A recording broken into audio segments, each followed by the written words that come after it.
Hindi ko akalain ako ay papalarin sa'yo, kasi ikaw lang din laman ng panalangin. Di ko rin nakalain ika'y mapapasakin, kasi nga ikaw lamang din laman ng panalangin. Nung unang nagkatagpo ating mga mata, para bang nakabomba, ang lakas na rin pala ng amat ko sa'yo. Ewan ko ano to, kakaiba yung pakiramdam pagdating sa'yo.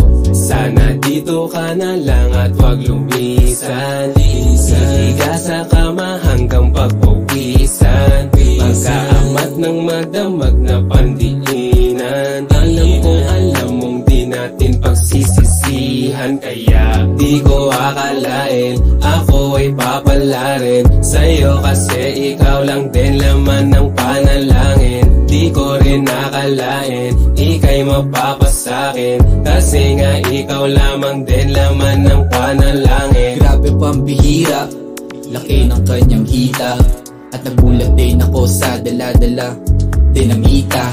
Sumabog na ito, wala na ako makita. Grabe ang inamas ko dahil sa medisina.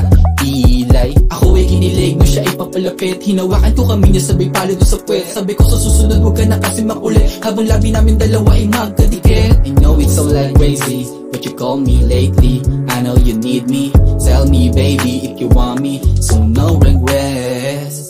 Di ko akalain ako ay papalarin sa'yo, kasi ikaw lang din laman ng panalangin. Di ko rin nakalain ika'y mapapasakin, kasi nga ikaw lamang din laman ng panalangin.